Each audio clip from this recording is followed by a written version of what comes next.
Son las 10 de la noche y es la hora de opinar. Hoy, junto con Juan Pardinas, Andrés Antonius y Sergio Silva, vamos a debatir la postura de los diferentes candidatos presidenciales con respecto a la reforma educativa. Luego, con César Astudillo, experto en legislación electoral, vamos a analizar la prohibición del INE para que los candidatos debatan y la decisión del Tribunal Electoral de retrasar el conteo rápido el día de la elección. Y para terminar, con Javier Aparicio, vamos a revisar las listas de los candidatos plurinominales al Senado de Morena, PAN y PRD. Así que quédese aquí en Foro TV, que ya comenzó la hora de opinar.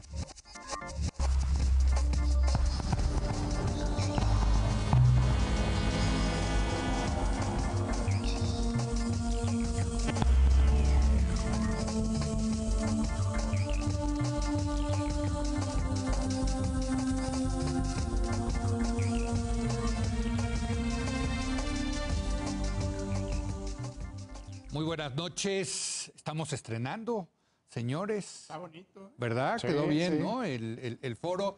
Muy buenas noches, Andrés Antonius. ¿Cómo estás? Muy buenas noches. A tus órdenes, como siempre. Juan Pardinas, muy buenas Colegas noches. ciudadanos. Y en esta ocasión, Sergio Silva. ¿Cómo estás, Sergio? Muy bien, Muy gracias buenas noches. por invitarme. Por cierto, estamos cumpliendo 8 años. ¿Estrenando también? Estrenando y cumpliendo 8 Cumpliendo. años. ¿Cómo ves? Y No, feliz hombre. cumpleaños, ¿no? No, hombre, puro festejo. Puro festejo. Tú sí eres de los que empezaste con nosotros desde el principio, ¿verdad? Yo poquito después estaba en Poquito foro, después. pero no Sí, luego te había trajimos. tenido la suerte que el ciudadano Igual que Andrés. Zuckerman No, me yo llegué convocara. mucho después. Mucho después, sí. Bueno, y Sergio ha estado varias veces con nosotros. 8 años, nuevo set, nuevo estudio. Muchas gracias a usted. Ya le dije ayer, a quien más agradecemos es a usted, que nos sigue sintonizando. Y desde luego, pues, como les dije ayer, vamos a empezar con los debates de sustancia, los debates de los temas de la campaña. Y uno de los temas es el tema de la reforma educativa. ¿Qué podemos decir sobre la reforma educativa, la postura de los diferentes candidatos a la presidencia? Pues comencemos. Andrés, ¿cómo ves? ¿Cómo veo el tema de las propuestas educativas? Exactamente. Mira, pues yo creo que lo más hablado y lo que más ha dado de hablar en materia educativa ha sido la postura de Andrés Manuel. Es decir, tanto Ricardo Anaya, cuando formaba parte del Pacto por México y votó a favor de la reforma educativa, como claramente José Antonio Meade, que lo ha manifestado abiertamente en múltiples ocasiones, es gran promotor de la reforma educativa. No solo eso, su coordinador de campaña es Aurelio Nuño, Claro. exsecretario exsecretario de Educación Pública, quien fue también un gran promotor. Lo que hemos visto en las últimas semanas ha sido más bien polémica alrededor de la postura de Andrés Manuel. Básicamente por 2 razones. Una ha sido que ha dicho que, o ha manifestado que la reforma atenta contra los derechos laborales de los maestros al exigir una evaluación de los maestros.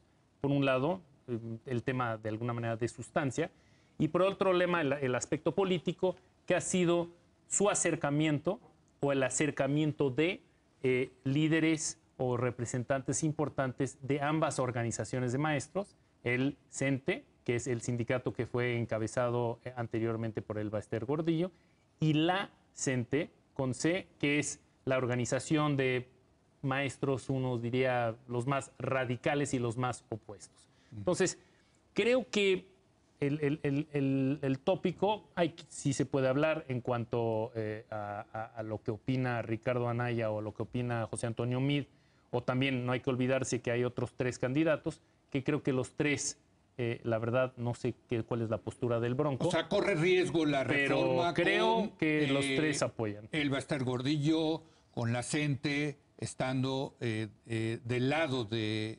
Creo que el riesgo más grande de que Obrador. no continúe la reforma educativa claramente es con Andrés Manuel. Sergio, ¿tú lo ves así? Bueno, yo creo que si esa es la preocupación, pues podemos estar más o menos tranquilos, ¿no? Creo que, ya estuvo más o ya Andrés Manuel tomó una postura hace rato, Mexicanos Primero también comentó sobre esa postura en términos de que lo que necesitamos es un debate. O sea, pensar que el debate sobre la reforma educativa se terminó con la reforma creo que sería un poco ingenuo. Esta reforma requiere ajustes, esta reforma ha tenido problemas de implementación que hay que revisar. Esta reforma ciertamente dejó muy molesto a los principales actores de la reforma, ¿no? Y, digamos, sería muy fácil ponernos una postura de decir, bueno, pues ni modo, se amuelan los maestros, no importa cuál sea su adscripción sindical. Yo creo que en las condiciones en las que está hoy el país necesitamos incluir más voces, ¿no? Yo, digamos, revisé, por ejemplo, entiendo los sentimientos que puede provocar la CENTE, pero si uno se siente y revisa, por ejemplo, el único documento que conozco que han hecho para discutir esto, para llevarlo al debate, pues la CENTE. Pues ciertamente pues puede tener cosas en las que no estoy de acuerdo, puede tener un lenguaje al que uno no está acostumbrado, digamos, dada mi formación académica y mi vida en la Ciudad de México, lejos de donde realmente están estos conflictos magisteriales, pero tiene otras cosas que valdrá la pena discutir, ¿no? Digo, por ejemplo, habla mucho de la autonomía de estados, municipios y escuelas en términos de los programas de estudio. Y yo creo que eso hay que discutirlo. Digo, por supuesto, no me imagino un sistema educativo en el que todo se decida a nivel local, pero tenemos un sistema educativo que hemos construido durante muchísimo tiempo a partir de la centralización. Entonces creo que hay espacio para sentarnos a discutirlo. Sí, pero para entendernos, es sobre la base de la reforma educativa de Peña Nieto, elaborar, hacer cambios, mejorarla, etcétera, o es echando para atrás la reforma de Peña Nieto. Que creo que no es trivial ese asunto, ¿no?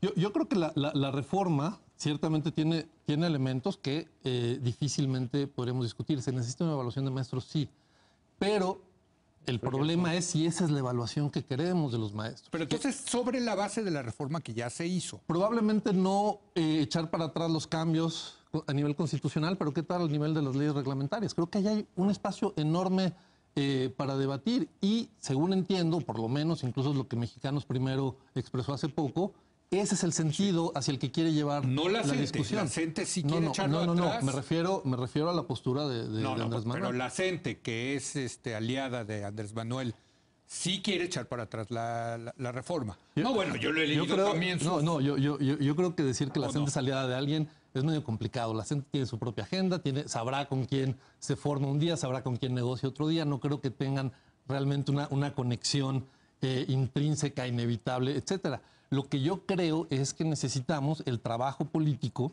¿no? Necesitamos trabajo político que nos permita acercarnos incluso a esas posiciones, porque nos podemos quejar lo que queramos de la CENTE, representan gente, representan trabajadores que se dedican a eso. Sí. Juan.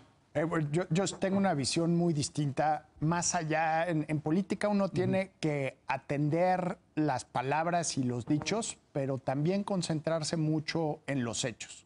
Entonces puede haber como en la narrativa algunas posiciones aceptables, pero en los hechos, a mí que López Obrador se esté acercando a Elbester Gordillo, sí me parece un retroceso y sí me parece una amenaza a la reforma educativa. De hecho, el primer paso de la reforma educativa fue el encarcelamiento del Elbester Gordillo y no veo cómo se hubiera podido llevar esa transformación profunda del sistema educativo si la entonces lideresa magisterial seguía controlando al que era en ese momento el sindicato, y lo sigue siendo, el sindicato más grande. Que está cañón reconocer que la metieron a la cárcel para que se pudiera hacer la reforma educativa. Yo no estoy hablando de la intencionalidad. Yo creo que lo hubieran tenido que meter a la cárcel por lo corrupta que es, pero, en fin, fue una decisión política y eso desatoró la más allá de la educativa, intencionalidad, el hecho que la señora no estuviera de líder magisterial facilitó las cosas. Sin duda.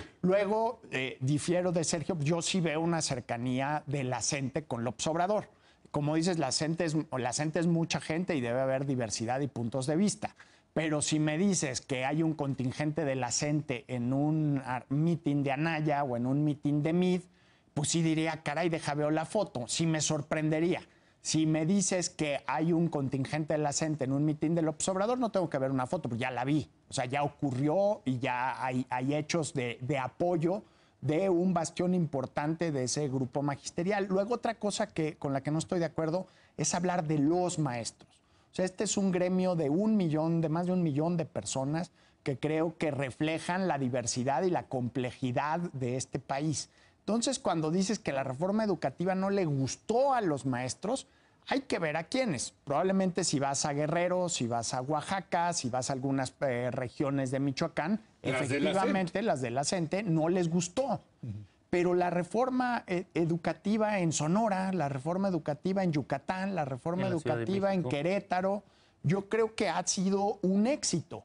Y en parte el éxito es porque considera la profesión de los maestros, les da a los maestros una ruta de mejora profesional en función de su desempeño de su trabajo, no de quedar bien con el líder magisterial, no de quedar bien con un partido político. O sea, hay que acordarnos de dónde veníamos. Sí, claro. O sea, había herencias de plazas. Imagínate ser un profesor, que sales de la normal, te estás partiendo la cara para ganar una plaza y no te la dan porque el profesor fulanito se va a jubilar a los 50 y por estas aristocracias magisteriales le pasa su posición a su hijo o a su sobrino o a su primo. Eso debe encabronar profundamente. Entonces sí hay profesores que apoyan la reforma en muchas partes del país. Lo que pasa es que no son noticias. ¿Alguien se acuerda de la reforma educativa en Nuevo León? ¿Qué pasó ahí? Pues lo que pasó es que se implementó y empezó a dar resultados. No es la panacea, porque estos cambios toman una generación, pero sí hay una diversidad de puntos de vista ahí. Andrés. Sí, mira, yo creo que claramente cualquier reforma, cualquier iniciativa de gobierno, de cualquier partido o de cualquier presidente o de cualquier legislatura, siempre puede mejorarse, siempre además se debe de ir evolucionando conforme a los tiempos y demás. Pero hay ciertos principios básicos de esta reforma educativa, Juan hizo alusión a varios de ellos, que son fundamentales y de donde creo que en todos los candidatos existe un consenso acerca de la necesidad de ellas, excepto de uno, que es Andrés Manuel. Y creo que el tema primordial es el tema de la evaluación de los maestros.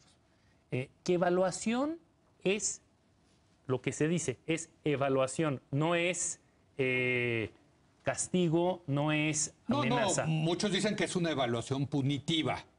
Yo no creo que sea punitiva. Y la reforma misma más bien es meritocrática, ¿no? La reforma misma especifica, uno, que se busca para nuevos maestros escoger a los mejores. Sí, claro. ¿Quién puede estar en contra de eso? O a los directores de las escuelas. Sí.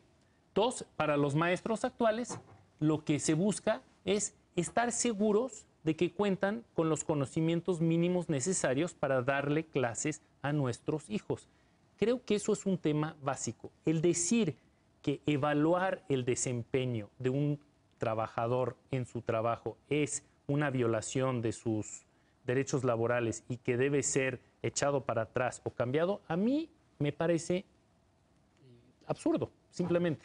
Sergio. Bueno, digo, dos cosas, estoy de acuerdo, ¿no? O sea, un mitin de Anaya con gente de la CENTE sería un poco sería extraño. Noticia. Digo, yo creo que justamente parte de lo que quisieran nuestros políticos es que hicieran la chamba de ahí donde hay conflicto político, sentarse a negociar. O sea, es gente la que hay del otro lado, que tiene intereses y demás, y creo que hay que tratar de negociar. ¿Hay conflicto político? Y una forma de negociar, por ejemplo, es tomándose en serio lo que ellos dicen. Incluso si el lenguaje nos es extraño, incluso si hay cosas con las que no estamos de acuerdo, y encontrar cuáles son esas cosas, por ejemplo, los documentos de la CENTE, que podríamos decir, bueno, pues pongámoslo en la mesa y discutámoslo. Creo que eso sí, en general, la izquierda en México ha estado más abierta, por lo menos a escuchar, desde los tiempos en que la CENTE era, de hecho, la única oposición que había liderazgo del Bester Gordillo en el país. Y ahora están juntos. Y mientras que... Y ahora están juntos con Andrés Manuel. Eso es lo terrible. Eso es lo increíble de la política en México, ¿no te parece? Yo creo que es un periodo que cuando lo veamos dentro de 40 años lo vamos a tener que describir como de enormes realineamientos políticos, ¿no? Claro. Cosa que pasa normalmente después de cierto periodo en casi todos los países, ¿no? Y yo creo que los vamos a entender cuando lo podamos ver con distancia, entendamos Leola ya tiene 70 años. ¿En qué consistió este realineamiento en particular? Ahora, en cuanto a la evaluación, bueno, hay quienes dicen que es punitiva justamente porque, como dicen aquí mis colegas, hay que pensar de lo que venimos. O sea, a los maestros se les evaluaba antes. El problema es que de esa evaluación no dependía su trabajo. Ahora sí depende su trabajo de esa evaluación, ¿no? O sea, sí les estamos exigiendo más. No estoy en contra de exigirles más. Creo que el problema de cómo está establecida la evaluación en este momento es problemática, porque le estamos cambiando las reglas del juego, a lo mejor a maestros que lo hicieron muy bien toda su vida y ahora tienen 60 años, están cerca de jubilarse, etcétera. Hay casos específicos, como bien dice Juan, hay una diversidad enorme en ese 1 millón y fracción de maestros que existen en el país, pero también pues el principal instrumento de esa evaluación son exámenes que en todas partes del mundo ya sabemos que tienen problemas muy serios, ¿no? Pensar cuando le pedimos a un maestro de Michoacán, de Oaxaca, etcétera, que cuando le decimos que su futuro laboral depende de un examen estandarizado, o por lo menos 1/3 de su futuro, porque sí hay algunos otros elementos, pues yo creo que eso puede tener, de hecho, efectos perversos sobre la educación. Pregúntenle a cualquier egresado de nuestras universidades a qué se dedican, a qué dedican todo su tiempo un mes antes de hacer un examen para ser admitido para un posgrado en una universidad americana. Pues básicamente aprender cómo contestar el examen. Pues y no todos necesariamente, pasamos, sí, claro, sí. y no necesariamente a concentrarse en lo que es importante. Entonces, lo que yo creo es que ahí yo no soy especialista en educación, Sí. pero ahí hay un modelo de evaluación que hay que cuestionar y que valdría la pena poner en el debate. Déjame preguntarte, Sergio, tú que simpatizas con la izquierda, la llegada de la maestra, de este ícono de la corrupción y del corporativismo priista a la campaña de López Obrador, ¿qué sensación les deja, Sergio? Mira, yo Es que sí ¿Cómo está cañón, definirme? ¿no? La maestra. A mí me O sea, deja la sensación que es razón suficiente para buscar otra alternativa política. déjame... Sí, el problema es que las otras dos creo alternativas que tú ibas a políticas... votar de todas maneras. No, López Obrador, pero mira, pero- esa el ya me problema- parece razón suficiente. Sí. El problema de lo que dice Juan es que las otras dos opciones son los que de hecho han gobernado con la maestra. Pues sí, ¿no? sí, Entonces también, tampoco, tú tienes tampoco toda es la como para razón. emocionarme con las Pero alternativas. tienes Ahora, toda la razón. déjame contestar tu pregunta. Yo no soy militante de Morena, No, no yo estoy sé. en la campaña. Me considero como un votante de izquierda, ¿no? Sí, Toda sí, mi sí. vida he votado por la izquierda y siempre que uno vota, pues básicamente vas a votar no nada más pensando en quién es tu candidato, sino cuáles son las alternativas, Sí. ¿no? Y ciertamente, si soy muy honesto, a mí me gustaba más el López Obrador de hace 12 años que decía pactos con nadie. Yo creo que ahora, yo no estoy en la campaña, yo no tengo que meterme en esas decisiones, él está tomando una decisión muy clara. La prioridad es ganar. Sí. Y para ganar se necesita apoyos que los que estamos fuera, por algo estamos fuera de la política, Pero entonces, no estamos... pero Exactamente. estás reconociendo entonces, Sergio, yo creo que muy honestamente, de que sí te mete ruido la presencia No, de por la maestra supuesto. Elbester Gordillo en la supuesto, campaña de por López supuesto. Obrador, siendo tú un simpatizante de izquierda. por supuesto. Yo creo que ahora, sí, pues ahora, digo, y sí se vale, ¿no? Yo O creo sea, que claro. en ninguna opción política, izquierda, derecha, lo que sea, nunca vamos a votar exactamente por lo que queremos, ¿no? O sea, Sí, no siempre hay tenemos que candidato aceptar, perfecto. siempre tenemos que aceptar que tiene Totalmente de costos y acuerdo. beneficios el voto Claro. y bueno, cada quien tiene su propia Pero balanza y decide que lo pone. no es como se dice en inglés, un deal breaker para ti que esté la maestra Elbester Gordillo. No, porque tengo que considerar las alternativas. Para mí, claramente, de todas las reformas estructurales que se han llevado a cabo, Sí. no solo en esta administración, sino en este siglo, creo que la reforma educativa es por mucho la más importante. Es la que más tiempo va a tardar en dar frutos, como bien comentaba Sí. Juan, es un tema generacional, pero a final de cuentas, toda nuestra vida, nuestro tejido social, nuestro desempeño económico, nuestra evolución democrática y política viene de la educación. Entonces yo siento que es la reforma más importante. Por eso hay que lo hacerla bien. tanto, Sí, y por lo tanto, claro. soy muy intolerante a temas como cuestionar el concepto de evaluar la competencia de los maestros para dar clases. Es tan sencillo. Y de nuevo, no es punitivo, simplemente es, mis hijos, quiero que les dé clases una persona que esté capacitada para ello. No es pedir más que eso. Y el incluir y el acercarse con personas abiertamente opuestas y el hablar de que esto es una violación de sus derechos laborales y el acercar a personas que han lucrado con la educación por muchos años, a mí simplemente, para mí sí es como dices, un deal breaker. Juan. Sí, Andrés es muy elegante decir que han lucrado, o sea, creo que han explotado, han expropiado recursos del Estado mexicano y se han vuelto putrimillonarios aprovechando los presupuestos educativos. Hay que recordar, Sergio decía, ¿dónde estaba el Bester Gordillo? Yo creo que el gran error de Felipe Calderón fue ceder un espacio del Estado mexicano, que es la educación pública. Fue cuando fue más poderosa. Que sin duda. No, o sea, esa alianza de la maestra con Calderón la fortaleció muchísimo. Ella y su sindicato. Alguna vez hice el ejercicio de cuántos secretarios de educación a nivel estatal eran miembros del CENTE. Sí. Y eran como 18 de los 32. O sea, ahí las negociaciones laborales debieron sido un poco esquizofrénicas, porque era el que estaba en la posición del patrón, la Secretaría de Educación, pues era el mismo que estaba en la posición defendiendo a los trabajadores. A mí sí me preocupa regresar a lo que fue el sexenio de Felipe Calderón en términos educativos, entregarle totalmente una parte del Estado mexicano, una parte fundamental, a personajes como el Bester Gordillo o algunos liderazgos de la CENTE que también me parecen retrógradas en el tema CENTE educativo. controlaba también la educación, hay que decirlo, en el estado de Oaxaca, lo sabemos, a través del YEPO. Sí, eran los que recibían el presupuesto. Sí, todo, tenían el dinero, tenían los recursos. Y el gobierno era una especie de títere en términos educativos.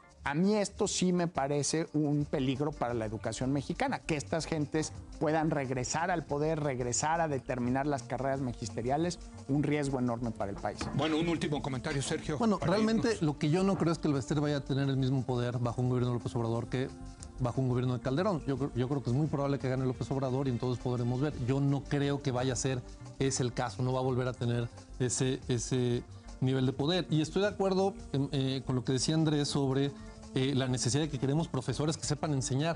Lo que yo no estoy seguro es si este tipo de evaluación nos garantiza eso. Y esa es mi preocupación y por eso creo que hay que seguirla discutiendo y seguirla debatiendo. Bueno, pues ahí están las posturas y desde luego pues vamos a estar debatiendo los temas, inseguridad, corrupción, relación México-Estados Unidos, ya debatimos la educación y le seguiremos dando porque pues al final del día estar hablando de los candidatos y los chismes del día es importante, sin duda, ¿no?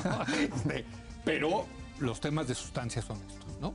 Gracias, Andrés. Gracias, Juan. Colega. Felicidades. Felicidades. Feliz cumpleaños. Sergio, gracias por haber venido. Encantado. Te vemos pronto. Encantado. Gracias. Hacemos una breve pausa. Viene César Astudillo, él es experto en legislación electoral, para analizar estas dos decisiones. Va a ver usted, qué barbaridad. Los burócratas del INE y los burócratas del Tribunal Electoral. Bueno, quédese aquí y va a ver qué decisiones tomaron estos señores y por qué es importante para la democracia en el país.